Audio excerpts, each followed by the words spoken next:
नमस्कार मित्रों, मैं नागेश कुमार पांडे, प्रवक्ता डीएड SCBI। मित्रों, आज की चर्चा का विषय है भारतीय पुनर्वास परिषद अधिनियम, rehabilitation council of India act 1992 as amendment in 2000। भारतीय पुनर्वास परिषद rehabilitation council of India RCI को 1986 में एक सोसाइटी के रूप में पंजीकृत किया गया था। इसके बाद सितंबर 1992 में संसद द्वारा भारतीय पुनर्वास परिषद अधिनियम पास किया गया और 22 जून 1993 को इसे एक कानूनी निकाय बना दिया गया।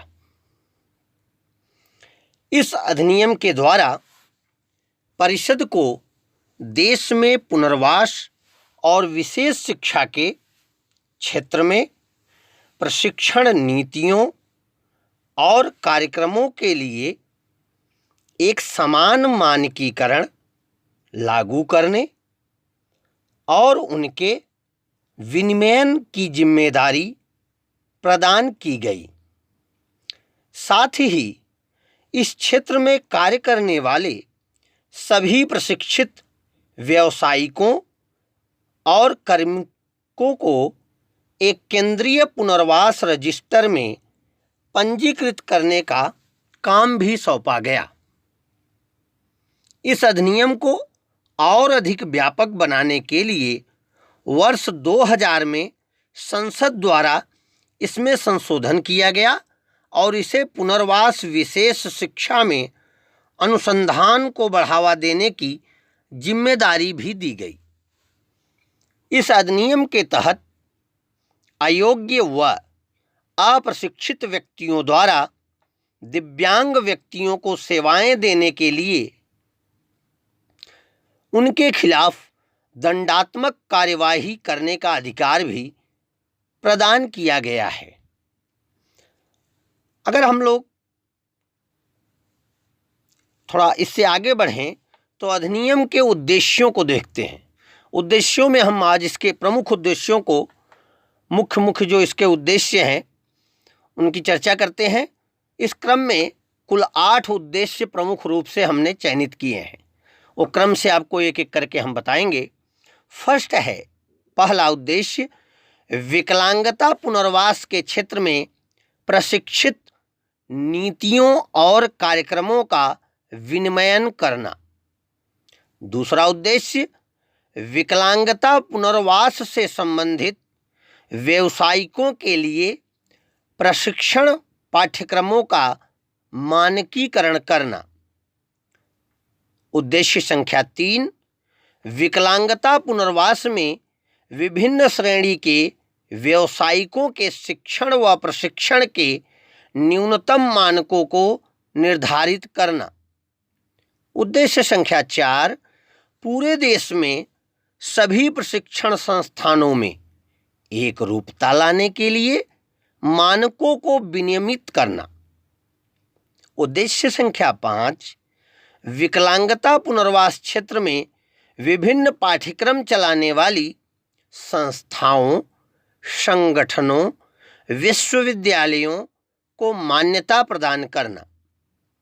उद्देश्य संख्या 6, विश्वविद्यालयों, संस्थाओं द्वारा पारस्परिक आधार पर प्रदान की जाने वाली विदेशी डिग्री, डिप्लोमा, प्रमाण पत्रों को मान्यता प्रदान करना।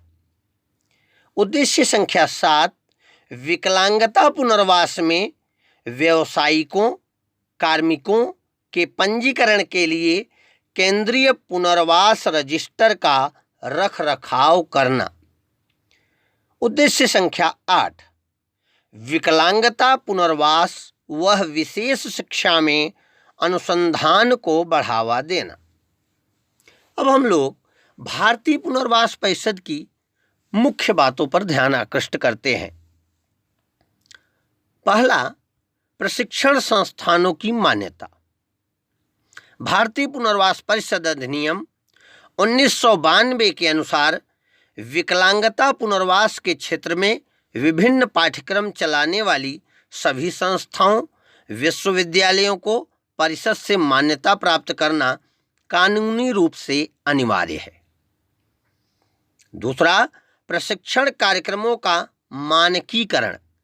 विकलांगता पुनर्वास के विभिन्न वर्गों के व्यावसायिकों, कर्मियों से संबंधित प्रशिक्षण पाठ्यक्रम तैयार करना, उनका मानकीकरण एवं संशोधन करना भी परिषद का कार्य है। तीसरा, केंद्रीय पुनर्वास रजिस्टर में पंजीकरण। केवल भारतीय पुनर्वास परिषद द्वारा मान्यता प्राप्त संस्थानों से प्रशिक्षित व्यावसायिकों, कार्मिकों को केंद्रीय पुनर्वास रजिस्टर में पंजीकृत किया जाता है और उन्हें भारत में किसी भी स्थान पर पुनर्वास के क्षेत्र में काम करने की अनुमति दी जाती है। इसमें 15 दिसंबर सन 2011 तक विकलांगों के लिए प्रशिक्षित पंजीकृत अध्यापकों की संख्या 46,589 थी। इनमें से 7,109 वे अध्यापक हैं जो दृष्टिबाधितों के शिक्षण में प्रशिक्षित हैं। सन 2020 तक प्रशिक्षित पंजीकृत अध्यापकों की संख्या लगभग 1 लाख के पार हो चुकी है। परिषद की वेबसाइट पर ऑनलाइन पंजीकरण की सुविधा भी उपलब्ध है। चौथी प्रमुख बात देखें तो सतत पुनर्वास शिक्षा संगोष्ठी कार्यशाला आयोजित करना।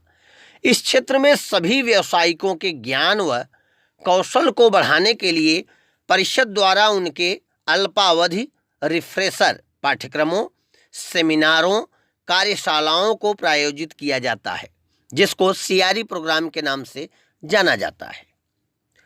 और अगली 5वीं मुख्य बात देखें, प्रकाशन। परिषद विकलांगता पुनर्वास के क्षेत्र में विभिन्न लिखित सामग्री भी प्रकाशित करती है, जिसमें RCI जनरल भी शामिल है। कुछ प्रकाशनों को छोड़कर अधिकतर निःशुल्क है और ये परिषद की वेबसाइट www.rehabcouncil.nic.in पर भी उपलब्ध है।